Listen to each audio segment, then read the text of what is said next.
Alô, Rio! Estamos chegando com mais um podcast aqui direto do centro do Rio de Janeiro, nossa base operacional da Rua Álvaro Alvim, em frente ao Teatro Rival. Esse é o pedaço cultural aqui do Rio, em frente ao Teatro Municipal. E vamos ter um papo aqui muito bacana com um grande ator que eu vou apresentar para vocês daqui a pouco. E para me ajudar aqui nessa entrevista maravilhosa está José Maria Rodrigues, autor, diretor.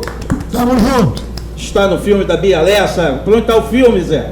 Por onde está andando esse filme agora? Tá no Ceará agora. Está no Ceará? Essa semana chegou no Ceará. Qual é o nome do filme? O Diabo na Rua, no meio do Redemoinho.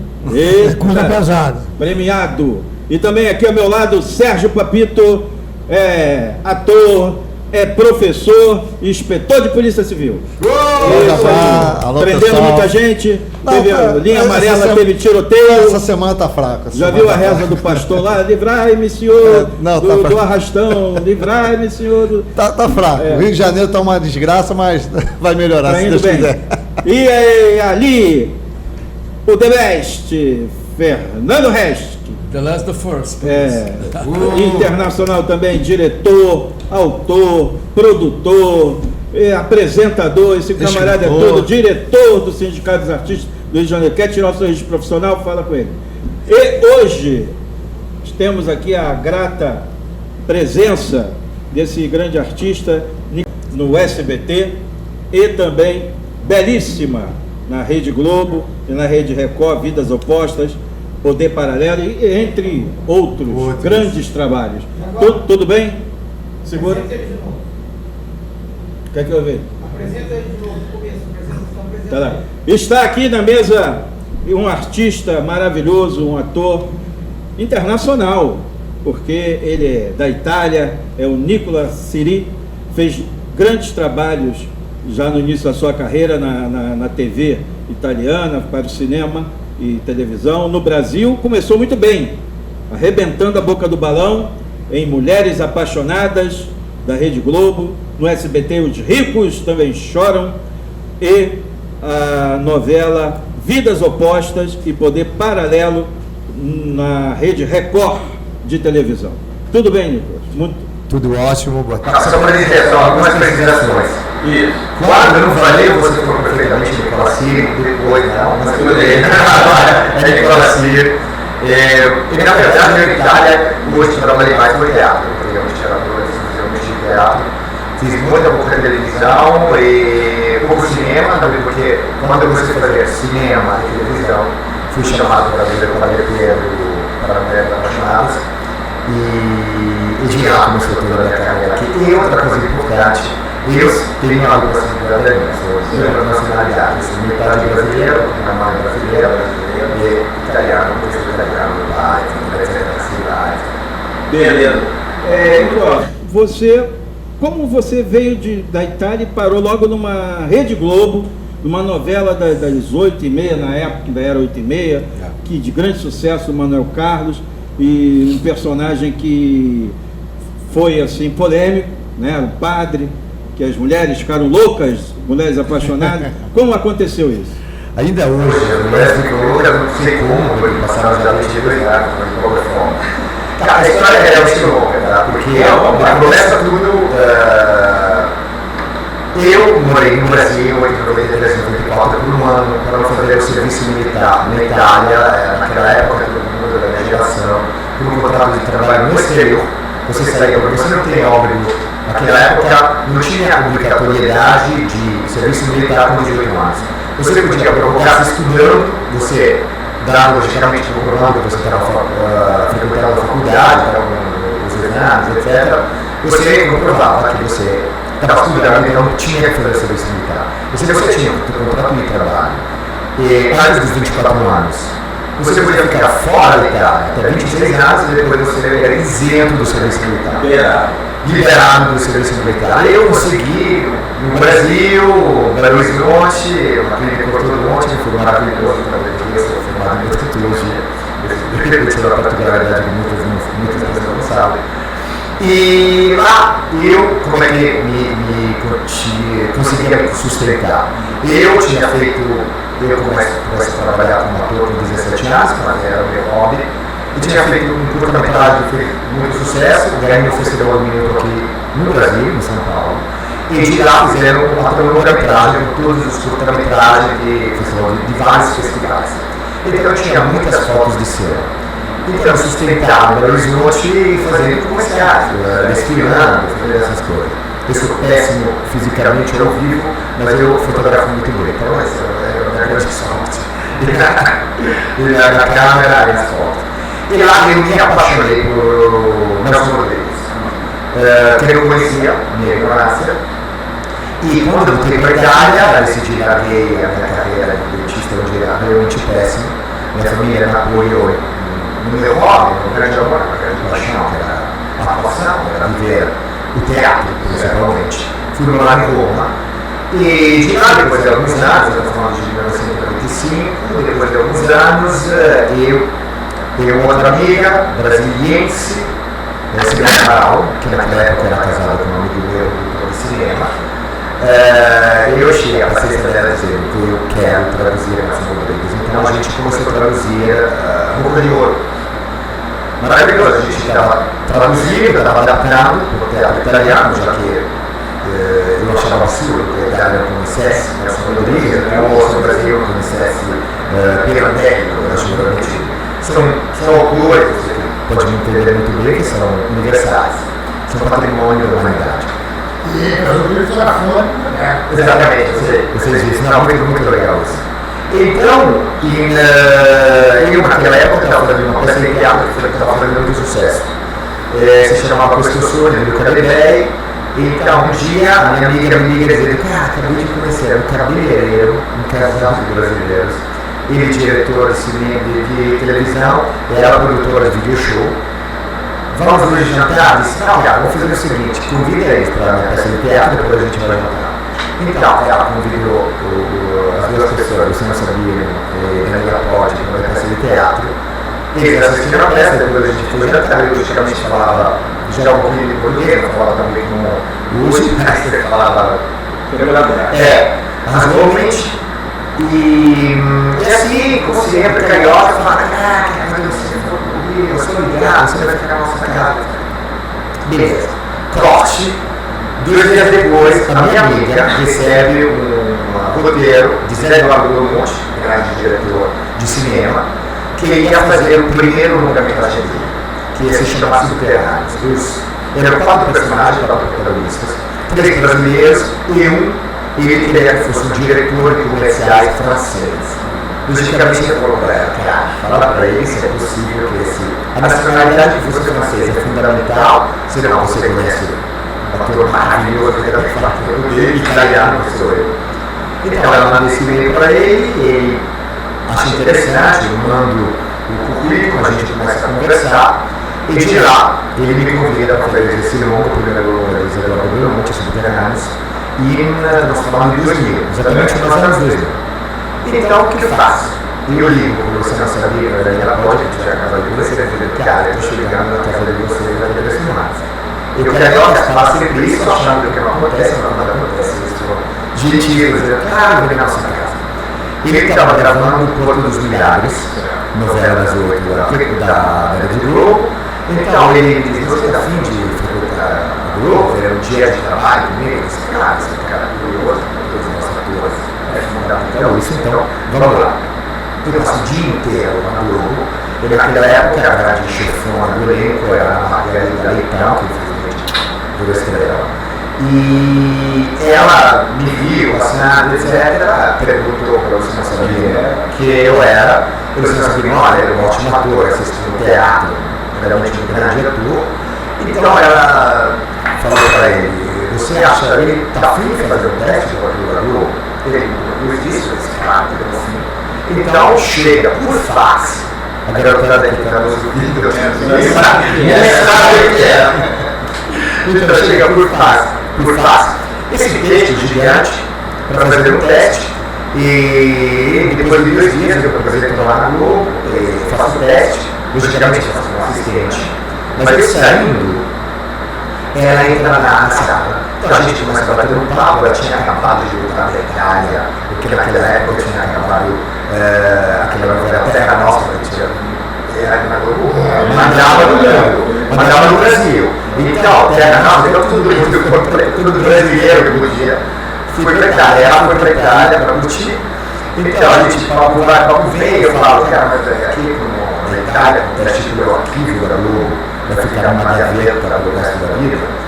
Ela fala, não, a Globo é uma empresa muito séria, a gente, para nós é muito importante descobrir novos talentos. Então eu te garanto que eu assisto o teste e daqui a alguns dias eu te falo o que achei, etc.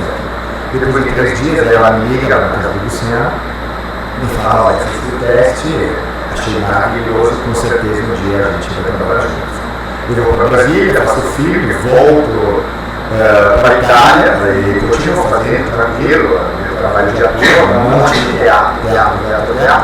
Comecei a fazer um pouquinho de televisão, um pouquinho de cinema, e claro que cada 3, 4 meses eu mandava aquele maroto, aí, olha, estou fazendo isso, estou fazendo aquilo, etc. E depois de 2 anos me chamaram para viver o Padre Mulheres Apaixonadas, Maneco, Ricardo Loli, etc. de lá, assim. E daí ela abriu. Não, mas ele acreditava em algumas coisas que tem que acontecer. É engraçado que de repente o nosso ouvinte não sabe, mas o trabalho de ator é muito difícil. É muito difícil. E muitas vezes eu sempre falo, agora que tive a sorte de ganhar o Kikito como melhor ator, juntos com o João Miguel da Sistema B2 e o Poderoso Chefe, eu sempre falo isso, cara, tem milhares de atores maravilhosos, só que de repente nunca tiveram a possibilidade de ser vistos, ou de repente também nunca conseguiram ter a confiança do diretor que acreditou neles para dar o papel à sua. Porque todos os nossos atores que estudamos pra cacete, temos a possibilidade, temos bilhões, temos de cores dentro de nós. O leque é gigante. É só acreditar. E quando temos a possibilidade de fazer um trabalho absolutamente legal e digno, a gente demonstra que não somos trabalhadores. Exatamente. Ele é quase igual do Tony Correia, né? Que o Tony Correia está lá na porta da Globo. Ele chamou a atenção do Moacir Deniquim por causa do sotaque, ele é português. Ele parou, pediu, falou lá, sotaque, eu quero ser português? Eu sou. Nós estamos precisando de um português. Ele é verdade, entrou, virou um dos maiores galãs. Que maravilha. Da Rede Globo, fez o Casarão, Locomotivas, né? Ele esteve aqui com a gente também, é um ator veterano, vive na França, vive na Europa, agora está no Brasil fazendo curso de teatro, e foi um acaso. E para completar, ele sabia cortar lenha. Então, o que precisava. É verdade. Zé Maria, faz uma pergunta para o nosso convidado. O trabalho do ator, você já falou, é uma coisa difícil. No nosso, na Itália, a gente conhece a Itália pelos filmes, grandes filmes. Principalmente no colégio italiano, depois O trabalho de ator, até alguns outros fizeram, foram estudar interpretação na Itália. Que legal. E, inclusive, a Cláudia, que estava a autora da Varela Certa, Cláudia Souza, foi para a mestre. Você tem essa experiência nas escolas de interpretação mental, e depois verificou isso no Brasil como que seria? Pra caramba, eu estudei muito Stabile di Genova, Accademia Internazionale di Teatro di Roma, e depois também muitos e muitos de dezenas e dezenas de cursos, muito Strasberg, Actor Studio, mas também gosto de teatro clássico. Aliás, o Teatro Stabile di Genova é absolutamente um teatro que se baseia totalmente num tipo de atuação inglesa, então extremamente straight, extremamente firme e forte, onde eu até amo comparar um pouquinho com o Yoshoida, um pouco o teatro nosso, esses grandes atores japoneses, o Yoshoida que é o grande herdeiro de toda a herança de Peter Brook, lá no Rio Norte, em Paris, etc. E, como sempre, estudar é fundamental para qualquer coisa. Eu acho que, como eu estava falando antes, para os atores eu acho que é ainda mais importante. A coisa mais importante eu sempre falo, não é nunca o resultado, é sempre o caminho. O caminho é exatamente o processo. E tanto que depois até o resultado meio que te dá meio que aquele amargo na boca, independentemente que você ganha prêmios, o seu filme é maravilhoso, não vai fazer sucesso absurdo, mas já foi. É importante já ver o que eu vou fazer, porque se você vive de venda daquilo que você fez, primeiro eu acho que é muito viver, faça alguma outra profissão, porque não fica até chato. E segunda coisa, por exemplo, você acabou de falar que muitos atores, a escola italiana é realmente muito boa, mas a escola italiana, por exemplo, do teatro, é muito rara. Então depende muito onde você vai e onde você não vai. Por exemplo, eu acho insuportável, que é uma coisa que a Itália infelizmente tem, por culpa do fascismo, que pelo fato que logo depois da Primeira Guerra Mundial, em 1922, a Nazi assumiu Roma e começa a ditadura fascista logo em seguida. O fascismo, infelizmente, ganha, não sei como, assim, os loucos têm que qualquer lugar das eleições e começa a ditadura. E o grande fascismo é proibido qualquer palavra em língua estrangeira. Então, o que eles fazem, logicamente? Dublam qualquer coisa. E a dublagem é aquela dublagem tipo: oi, como é que você está? Tudo bem? Aquela voz, não é monótona, mas é aquela voz perfeita. Que na verdade, tipo, eu tive o grande desprazer de ver Cidade de Deus dublado em italiano. Eu te garanto, não assista. Não assista porque tiram totalmente da vida. Não existe mais todas essas coisas.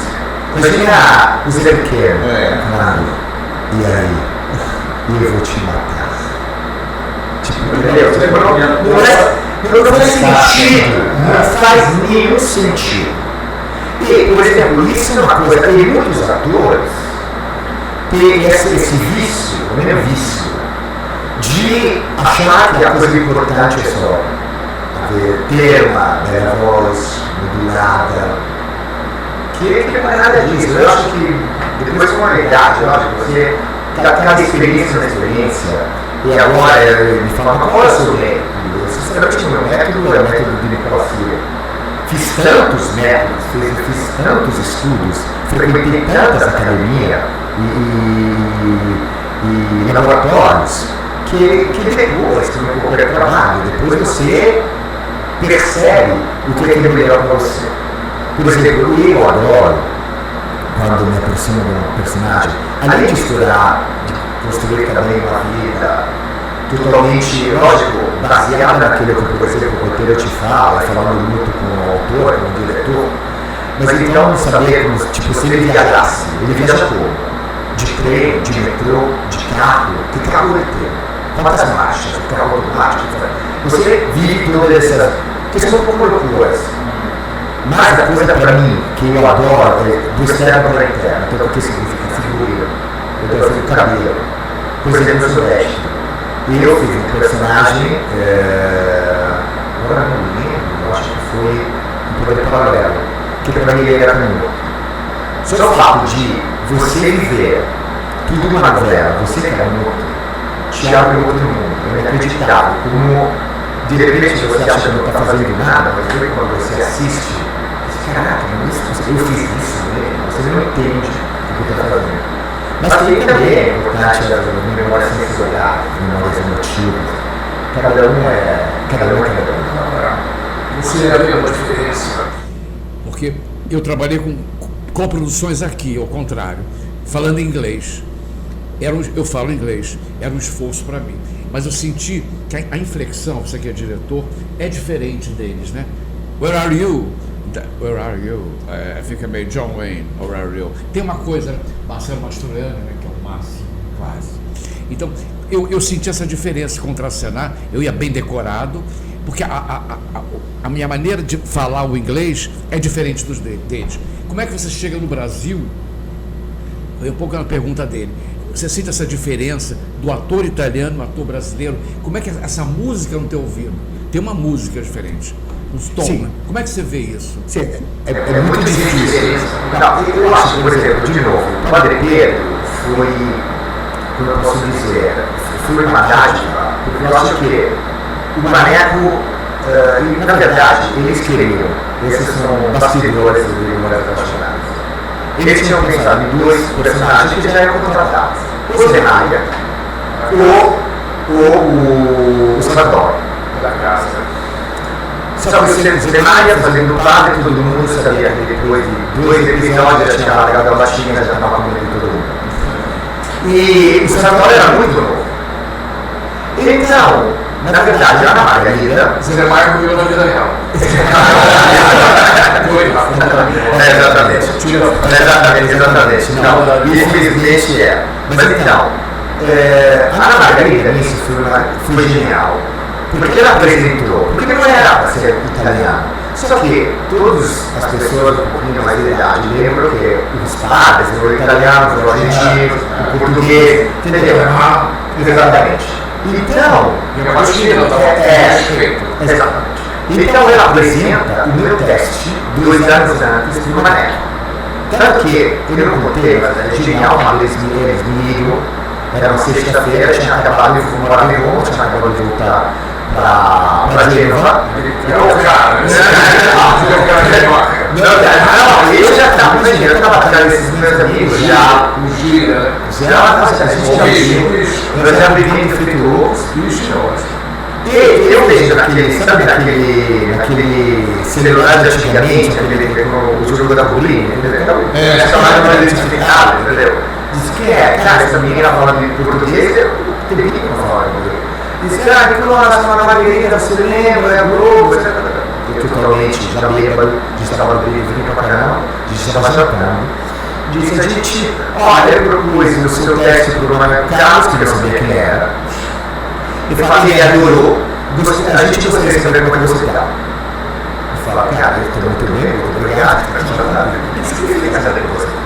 Disse, não, como é que você está fisicamente? Eu falei, 2 anos, tudo bem, não aconteceu alguma coisa. Então eu disse, o que eu fazer aqui mais de um teste? Você tem uma foto, alguma coisa para mandar agora? E esse meu primo, um casal de amigos meus, ele tinha acabado de dar um presente para uma mulher, uma câmera que você colocar 30 segundos no e-mail podia mandar para ele. Era uma designer, então fizemos uma ótima luz, como eu coloquei uma camisa do meu amigo, porque eu estava assistindo condições realmente horrorosas. E fizemos esse teste, eu falei que ele estava comendo, eu mandei imediatamente. Estava jantando, eu mandei para eles. Então eles, em 20 minutos, eles tinham o teste. E o Maneco que falou, Maneco Ricardo Borges, ele, porque, repito, eu estava com hoje, fisicamente estava super bem. E, cara, entendeu? Então lá calhou perfeitamente o fato de eu ter uma musicalidade totalmente diferente. E em relação àquele que de repente, aquilo que eles pensavam, mas, por exemplo, o Maneco, eu adorava o meu papel, porque é baseado no Maneco, fez o seminário, ele foi seminarista em juventude. Ele lembrava perfeitamente o Padre Pedro, escrito, tanto que é Pedro, senão seria Pedro no italiano.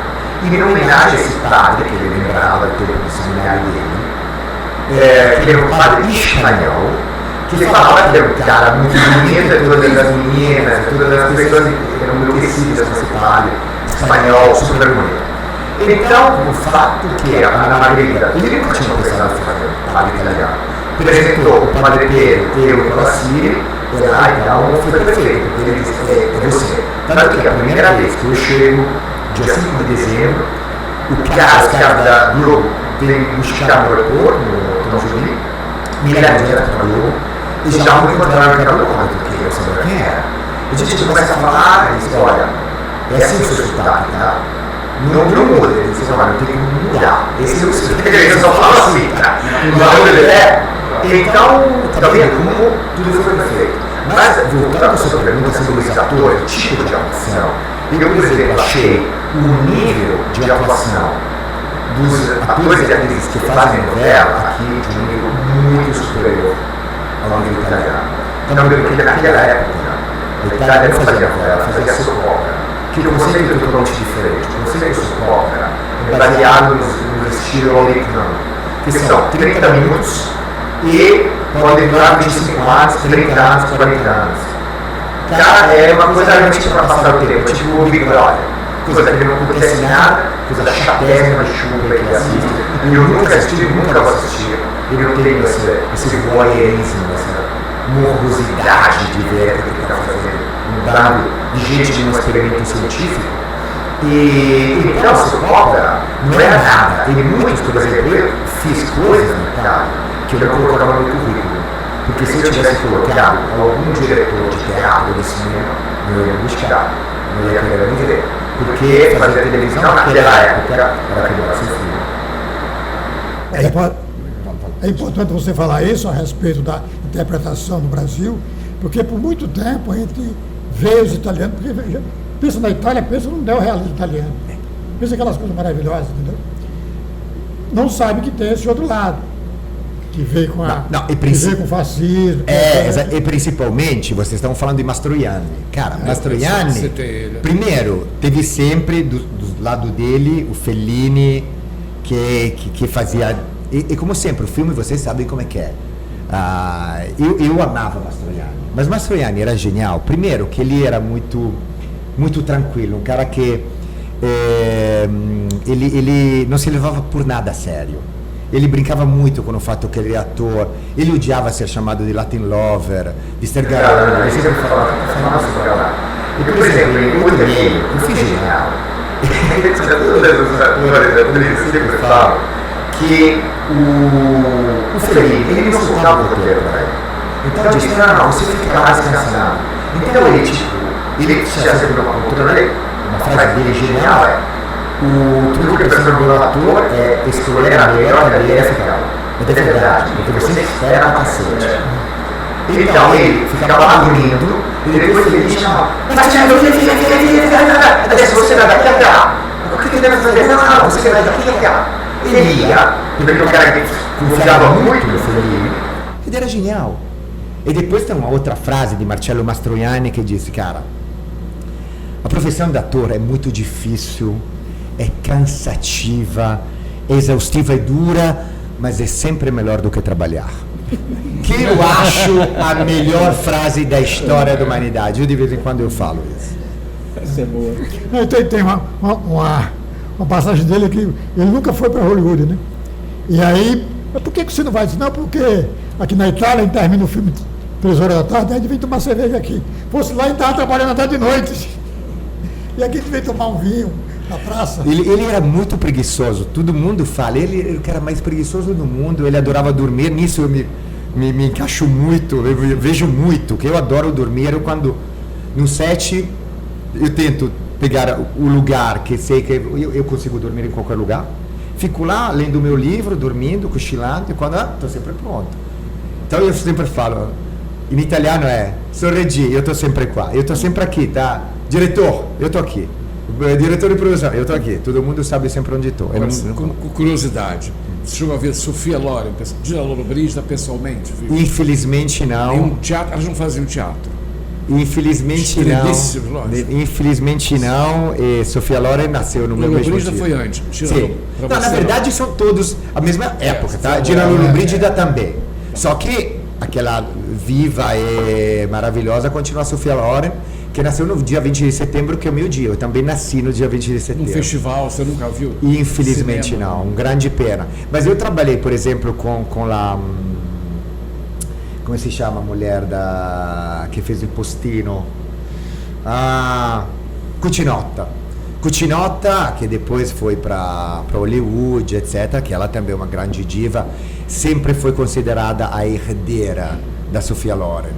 Maria Grazia Cucinotta.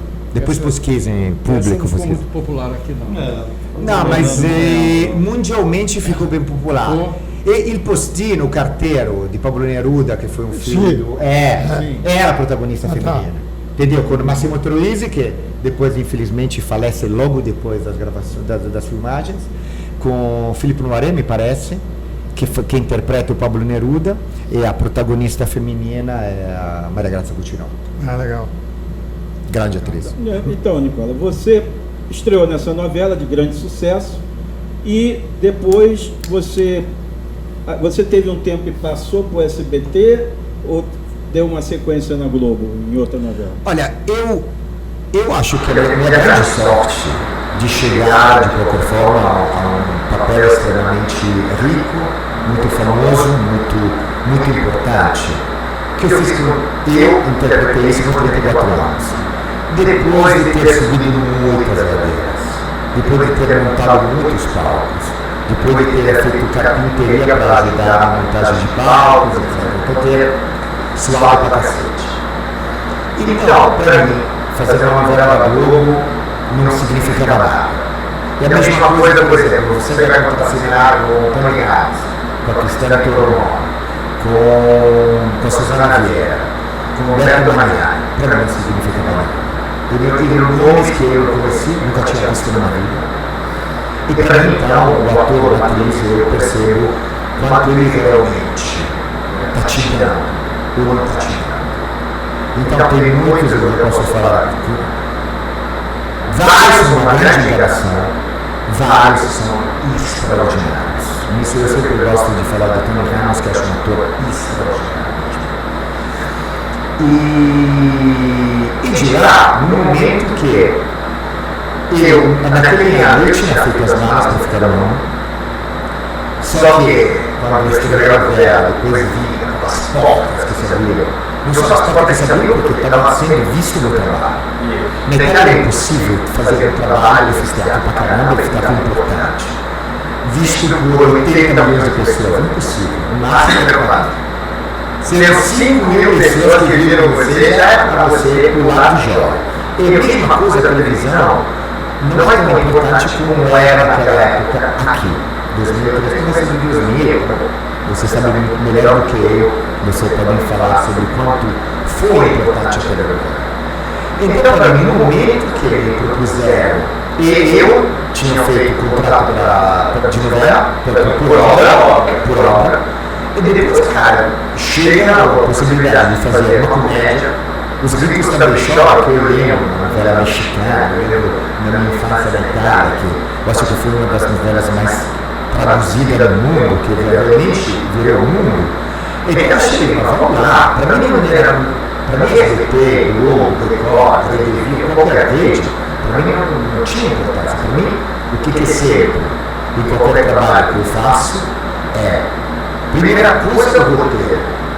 E não olho só, porque eu olho essa coisa assim, não, eu fico no banheiro olhando meu bico. Acho chato pra cacete. Já não me consigo ler. Vamos tentar esquecer do coração. E eu quero saber qual é a história. E lá, qual é o meu papel dentro dessa história. E lá vai, eu não tenho nenhum problema. E isso é porque eu cheguei num país que não conhecia de jeito nenhum. Tipo, sempre amor, mas eu que conhecia a Francisco Moraes, conhecia Chico Barulho, conhecia Caetano Veloso, de televisão, de filme, não sabia nada, tinha o Pichote, que foi um grande sucesso da época dele, na Ilha Pera, acho que ponto, e ele gravou esses dois embaralhos. Agora, daquela só que você fez do Boca do Ouro, qual foi o resultado lá, cara? Não, é que infelizmente, quando a gente acabou de fazer a adaptação e a tradução, a gente viu, a minha amiga Cibele me liga desesperadíssima. Caraca, vai estrear Boca de Ouro daqui a 3 semanas, cara. E lá foi sabe aquela coisa, isso, o último prego no caixão, entendeu? Então a gente, infelizmente, decidimos não fazer mais nada, apesar de ter acabado.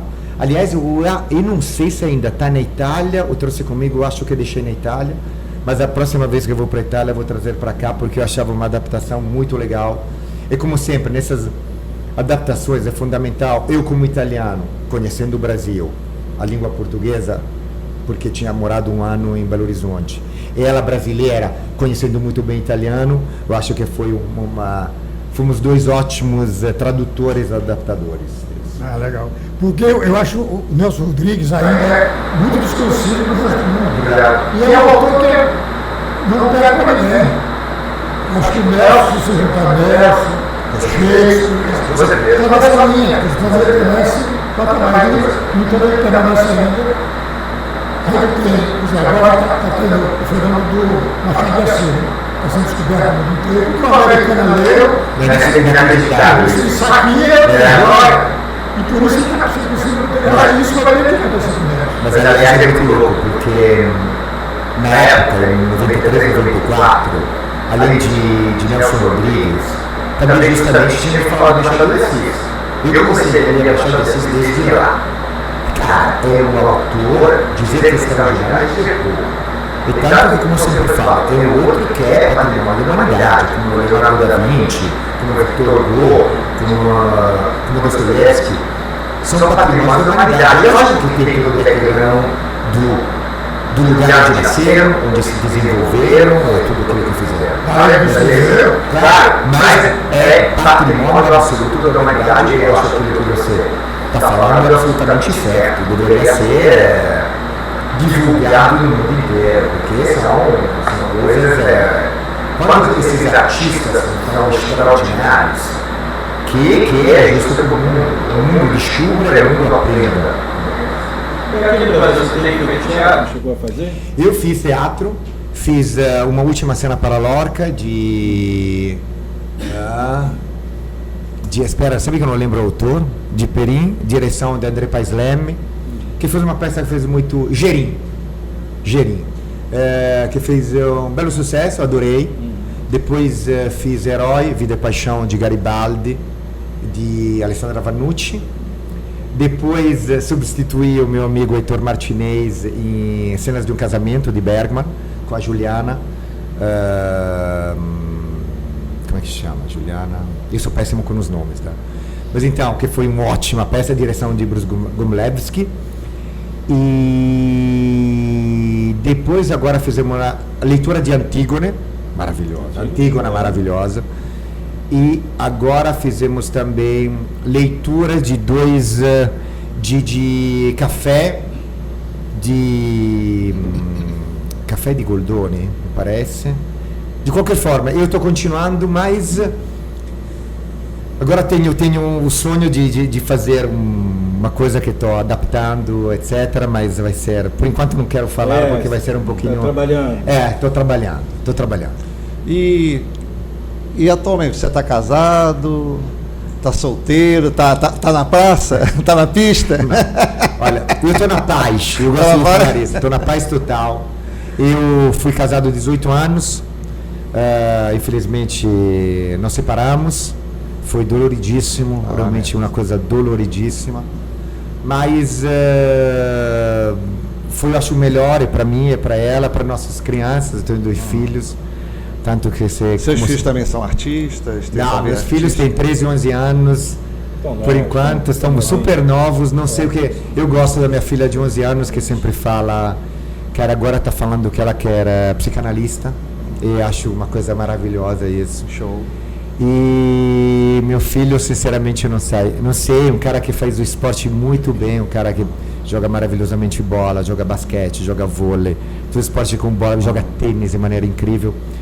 Mas depois de 3 meses diz, não, pai, vai sempre para uma outra. Ainda está muito indeciso, né? Muito indeciso, então não vai ser esportista, porque esportista você que deve já ter começado. Vai ser, sabe, aquele cara muito bom das peladas. Que, vamos jogar vôlei, vem, Iago. A ideia é Iago, em homenagem ao Otelo de Shakespeare, lógico. Que para mim eu sempre vivi muitos vilões na minha carreira artística, então eu fiz, eu acho, para mim, o melhor papel já escrito como vilão, que é o Iago, que é o grande demônio. Eu amo o Otelo de Shakespeare. E você saiu lá da Itália, né? Como você falou, fazia muito teatro, você era conhecido com um pequeno grupo de pessoas. Exatíssimo. Aí você fez o Padre Pedro, que, porra, a minha mãe só faltava babar em você, né? Mamãe, minha tia, falava assim, nossa, que italiano, um pão, né? Falava um pão. Como é que foi essa relação de você com as fãs e os fãs também? Muita gente em cima... Criou fã-clube? Foi fã-clube, o pessoal do fã-clube do Padre Pedro, como é que era isso aí? Não, foi muito louco, porque... Não podia nem ser na rua, né? Não, é principalmente uma coisa que... Entendeu? A profissão da tua Itália, uma profissão normal. Tipo, tá lógico, de repente tem um cara no seu bairro e fala, caraca, eu tinha assistido no teatro. eu vi que você fez aquele filme que deu baixo orçamento, que vocês teriam 200 pessoas, não sei o coisa. E tem uma coisa muito pequena mesmo. E, cara, quando eu comecei a gravar Mulheres Apaixonadas, minha primeira cena foi 16 de dezembro de 2002. E na verdade estreou o finalzinho de fevereiro.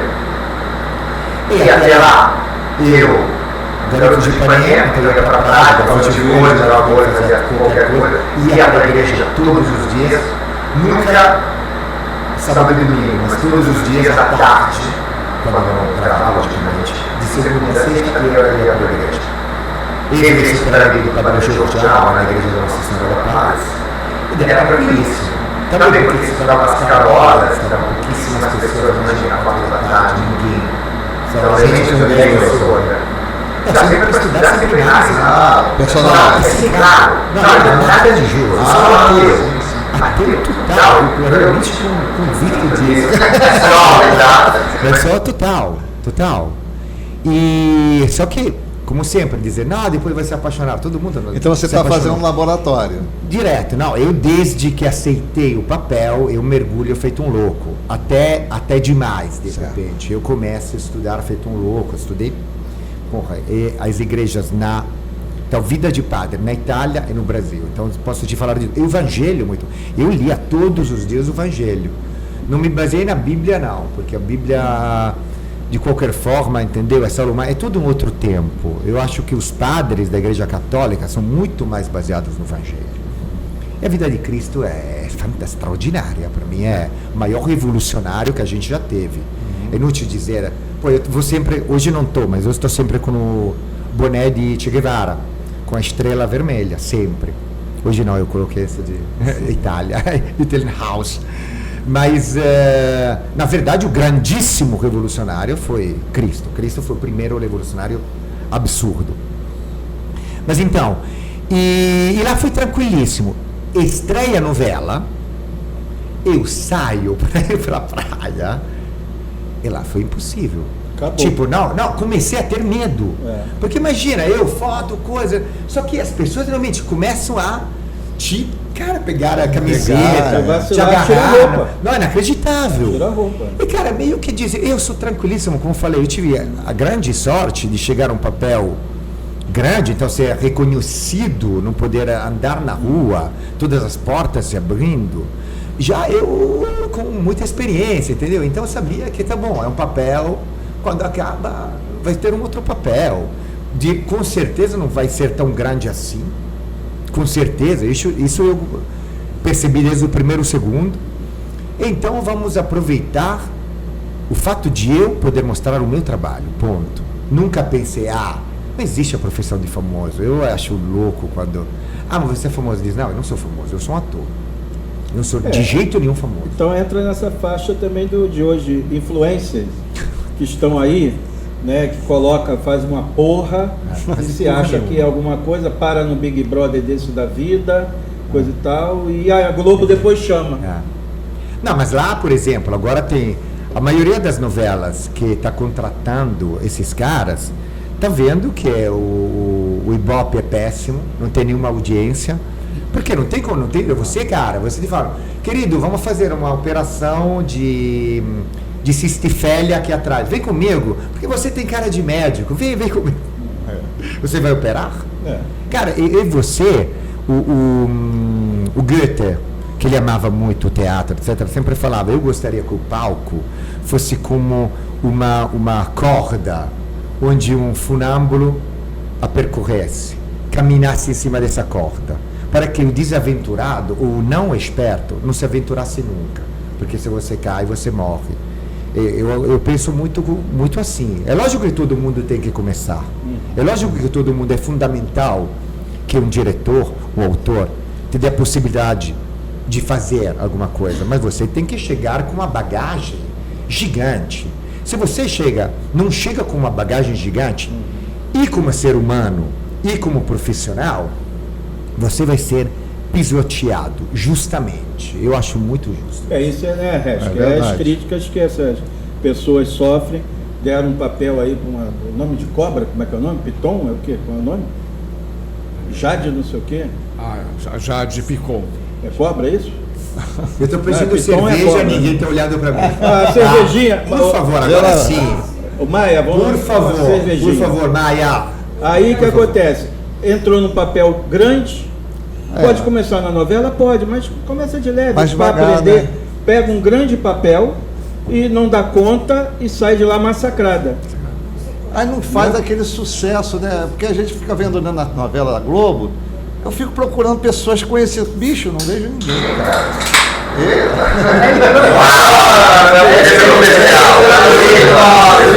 Esse corpo é italiano. Tá ótimo. Então, essa situação de você que é diretor dos sindicatos artísticos, onde é necessário ter um registro profissional e as pessoas chegam entrando pela janela, né, isso aí lá na frente dá problema. Prejudica, né? Existe uma lei que ainda não conseguiram ainda revogar essa lei. 40% de um elenco pode ser não sindicalizado.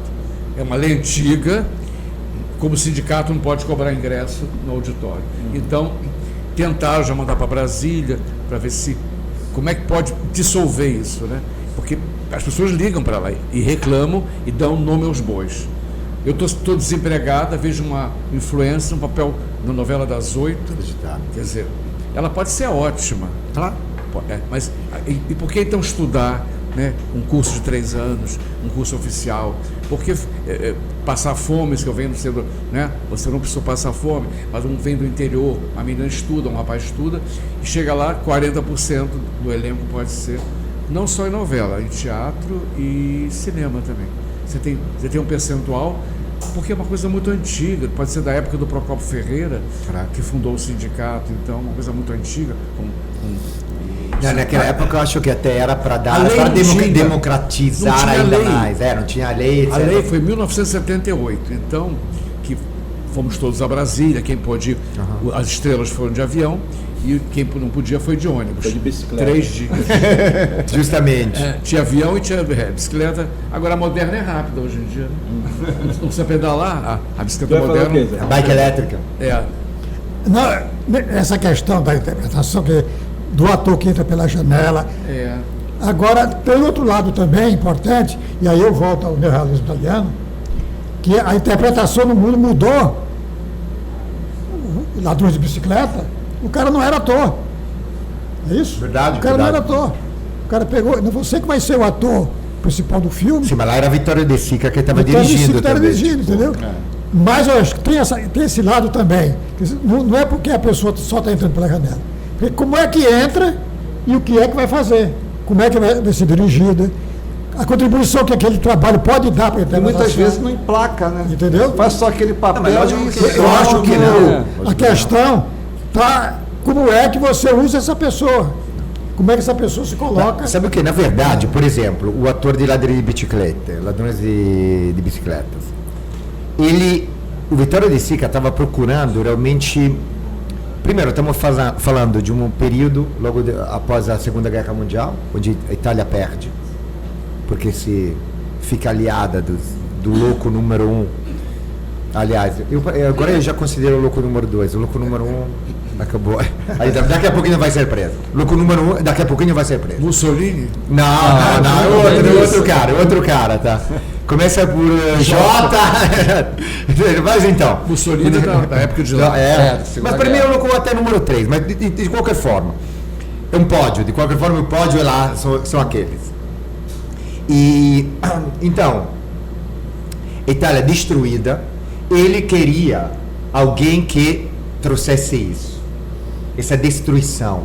Então, para ele, confiando muito, Vitória de Sica era um diretor extraordinário, confiando muito na capacidade dele como diretor, na capacidade, por exemplo, também do pequeno, do filho do cara. Tentou também uma determinada tipo de semelhança entre os dois. E lá, quando o casting, de qualquer forma, fica perfeito, porque de qualquer forma é Vitória de Sica, entendeu? Sinceramente, um cara como Walter Salles, o Meirelles, tem diretores extraordinários aqui, eu confio no juízo deles, entendeu? O que eu não confio nunca e continuo a confiar sempre menos são os caras, que os produtores, a televisão. Vamos considerar que a televisão é a produtora. Eu disse, Não, cara, eu preciso pelo menos de 20 mil que vem lá assistir o cinema a parada. Beleza. Então, esse baseia de repente no Instagram. Cara, mas esse cara tem 5 milhões de seguidores. Esse outro cara tem 10 milhões de seguidores. E tem gente que são motivadores. Só que esses caras têm 5 milhões por quê? De repente, porque o cara faz uma dança engraçada. De repente porque o cara abre as garrafas nos dentes. De repente porque, entendeu? Coloca, não sei, 400 lápis dentro da boca. Fala simbólica. Tipo, fala simbólica,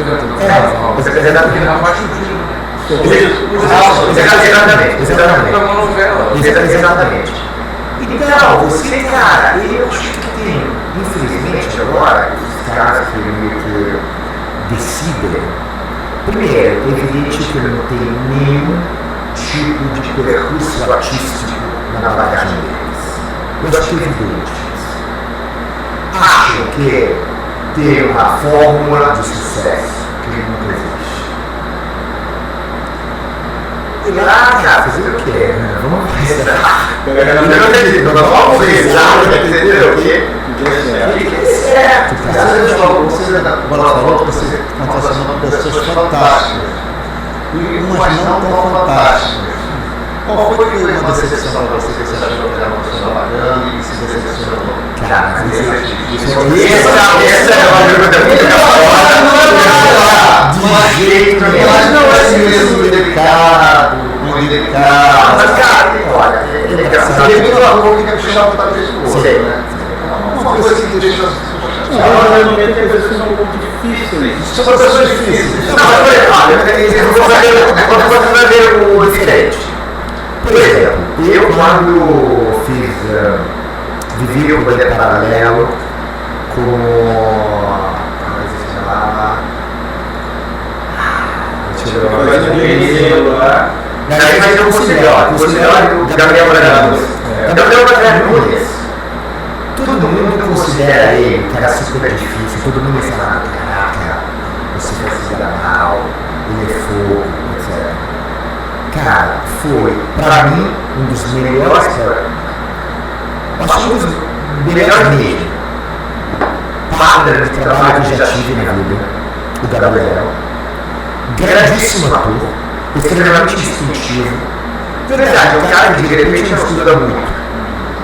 Mas é um cara sempre presente, é um cara que ele gosta de. A gente virou tanto amigo, que ele queria ir para a casa dele, três juntos. Ele tinha um motorista no time, então ele tinha um motorista, então a gente se ia juntos. Ele sempre descia com um mau humor absurdo, começava a falar com etc. Ele dava um tapa no. Na boca dele e dizer: Gabriel, caraca, a gente vai crescer. Seria maravilhoso agora que você já chegou para você cacete. Depois parar de se queixar, etc. Ele começava a rir. Então a gente começava a se xingar. No final, ele não é assim. Ele gosta Porque ele é filho do exatamente. Aí ele une e tem uma eu fico com essa apaixonada. Mas então, isso é dizer que, por exemplo, o Gabriel Bragança, caraca, foi uma parceria absurda, um cara queimado de paixão, um ótimo ator. Então, na verdade, eu saí pela convite. Eu não fiz coisas. Mas eu soube que você foi fazer um teste, uma coisa na Itália, o do Mel Gibson, da Tentação Cristo, do filme Paixão Cristo. Você chegou a fazer? Eu fiz, não, coisa maravilhosa, não, é lá tudo. Logo antes, aliás, logo depois que me liga a Margarida para dizer você vai ver o lado, etc. Depois eu vou contar essa história porque é engraçada essa também.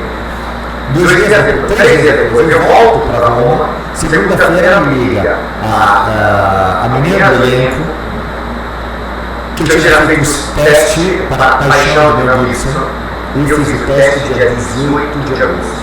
Olha, a Itália, tem uma coisa que não existe trabalhar na Itália, no período de agosto, e principalmente onde está perto do 15 de agosto, porque é considerado ferro agosto, que quase ninguém faz nada.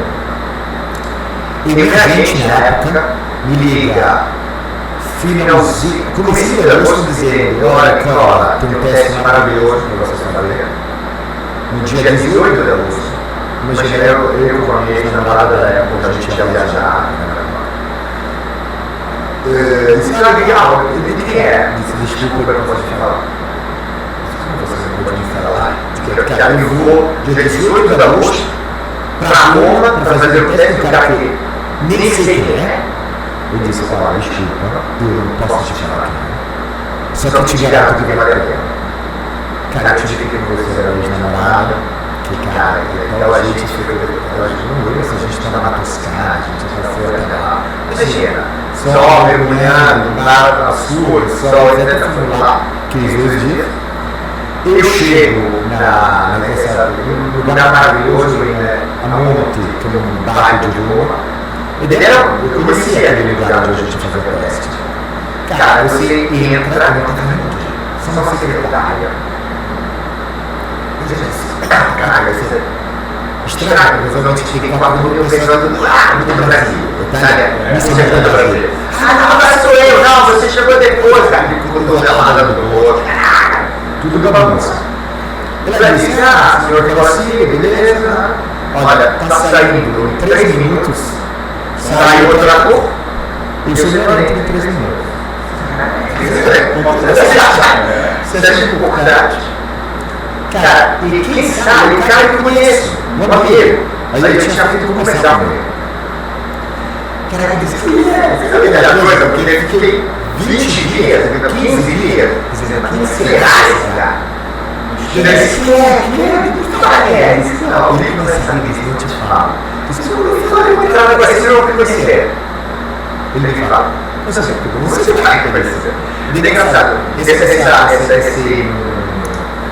essa sala, você é um corredor gigante de chuva que se abre em um belíssimo anfiteatro. Ele estava lá uma mesa gigante com 4 pessoas. No cantinho, eu estou entrando e humilde. Cara, veja que um cara, aquele na ponta, levanta e decola ele. Ele começa a vir na minha direção. Eu coloco os óculos. Cara, que começa a vir também. Eu ainda me emociono. Mel Gibson, que chega sabendo tudo de mim, ele com certeza fez isso com todos os atores que ele viu. Foi me abraçar, a gente começou a bater papo, que era Mel Gibson. Você começa a ver o que falou com esse cara. Ele perguntava na minha família, porque eu, na família síria, eu tinha um cardinal italiano, cardinal Giuseppe Siri, que foi um cardinal muito importante, que foi até muitas vezes é considerado grande, um dos principais, como posso dizer, motivo do grande sucesso da Dolce Vita, de Federico Fellini, foi, e como sempre é, porque Cardinal Siri começou a dizer: eu vou excomungar todo mundo que vai assistir a Dolce Vita. Tu não está fazendo posta-linhas lá, com horários da sua vida. Exatamente, você vai poder. Então todo mundo vai assistir a Dolce Vita. Lógico que a Dolce Vita é um filme maravilhoso, eu acho que teria algum sucesso. Mas o fato do Cardinal Siri, essa é uma história muito famosa, todo mundo foi dizer: não, você é cristão, não pode assistir a Dolce Vita. Maravilhoso. Então ele perguntava, então eu fiz o teste com ele. E depois a gente tinha uma notícia por muito tempo, até outubro, quando acontece essa ligação.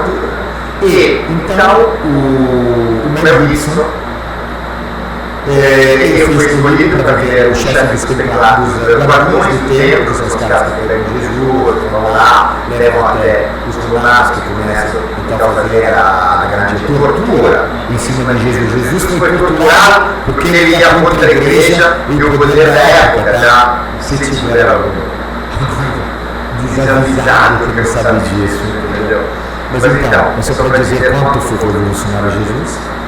E então eu tive a possibilidade, e cara, ir lá e falar que pena não ter os celulares que agora a gente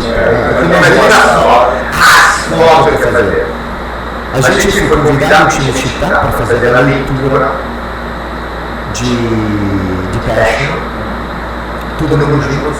A única, só faltavam dois atores, a Mônica Bellucci, porque estava fazendo outro filme na França, e não lembro qual foi o outro ator que faltava. Mas estava ele, Jim Caviezel. Cara, ele lá, e cara, para mim foi realmente uma grande ensinamento. Porque, cara, eu quando cheguei, e a hora que a gente vive, você vê Jesus, inacreditável. Tipo, ele tinha incorporado totalmente, como eu te falava. É tudo, Passion, é tudo filmado em aramaico, árabe e latino. Então eu falava meia palavra em aramaico. O cara Jesus falava, não, tinha todo esse círculo gigante. Eu acho que éramos mais de 50 pessoas. Tinha vários círculos que pareciam inferno de Dante, Alighieri. E quando acaba, eu lembro que alguém começou a chorar. Bateu palmas, todo mundo bateu palmas e foi cumprimentar a todos nós. Todos que participaram, todos os atores. E lá, mas depois, lá como minha gente, eu também pensando porque eu falei logicamente para a Margarida disse que ele era, eu vou fazer o Passion de Mel Gibson. Eu cheguei depois, só que ele filmava em fevereiro de 2003. E a Margarida me fala, não, cara, se você quiser viver o Padre Pedro, você tem que chegar no máximo em dezembro. Eu cheguei dia 5 de dezembro de 2002. Então tive que escolher, eu acho que foi a escola mais certa do Brasil, e saber o que era. Como sempre, depois de assistir o filme, você não vai lembrar nunca de quem fez o Guardião dos Esteiros, que a minha fala da Aramaico. É muito presente, mas um cara de barra, sempre bravo, sempre. Você fica feio, não se nada. Eu tive uma experiência absurda, porque filmar, eu acho, matéria, uma experiência absurda. Mas a experiência também de viver na novela. E naquela época, realmente, as novelas, cara, trabalhar com Maiogadas, com Ricardo Bota, com toda aquela grande máquina que era Globo, a novela das 8, cara, tinha recursos. E, cara, eu gravei com enormes nomes, tipo, eu repito, Humberto Maniaca, Santa Torona, Braga, Tonianos, um monte de atores extraordinários. O Rodrigo Santoro, que é um ator fantástico, Colombo Duarte, realmente atores extraordinários. Então, os mesmos diferentes. Então, os dois ótimos. Os dois ótimos. Acho que esse você falou os seus trabalhos artísticos, você pode falar também, você está fazendo, tem os projetos. A primeira coisa que falo para todo mundo, quem não assistiu ainda, ai de vocês. Estômago 2, o Poderoso Chefe, que é a continuação, o sequel de Estômago, filme, acho que foi um dos filmes brasileiros que mais ganhou prêmios mundo afora, e não só no Brasil. 2007, com João Miguel, Vivendo o Alecrim, etc, etc. Estreou agora, e na final de agosto, Estômago 2, ganhamos 5 Quiquitos em Gramado. Show. Ganhamos agora no Brazilian Film Festival de Los Angeles, ganhamos em qualquer lugar. E nesse momento, como sempre, infelizmente a vida no cinema não foi uma vida muito próspera, ficamos 6 semanas, que para um filme brasileiro de baixo orçamento é ótimo. E agora estamos na Amazon Prime, e daqui a pouquinho vamos estar no Telecine. Amanhã, no Consulado Italiano, então aqui do lado, às 6 da tarde, tem Estômago 2, o Poderoso Chefe, de graça, às 18 horas, aliás, são realmente convidadíssimos, será uma honra ver vocês, vai estar eu, o Marcos Jorge também, vamos apresentar 18 horas no Teatro do Instituto Italiano de Cultura, então lá como se chama, onde tem o Consulado Italiano. Nunca lembro o nome da rua, mas então. Antônio Carlos. Avenida Antônio Carlos. Galera, é de graça. E aí? Que já é uma coisa boa, Olha 18 aqui, horas. 18 horas, Maia. Maia, 18 horas. Pode trazer a cerveja que a gente bebe na boa, tá? Carlos na Maia boa. falou a palavra mágica. Na boa. Aliás, minha filha se chama Maia, então, cara, eu não vou nunca mais esquecer na vida o seu nome. E nunca. Tem algo programado para frente? Sim, vou filmar um curta-metragem com o Rodrigo Herzog, que ganhou o prêmio, o Kikito, de melhor diretor de curtas-metragem. Que beleza. E como sempre, ele viu o meu trabalho. Como sempre, se você tem a possibilidade de mostrar o seu trabalho, por enquanto é só isso, mas eu E outras coisas que vão pintar. E outras coisas que vão pintar com certeza.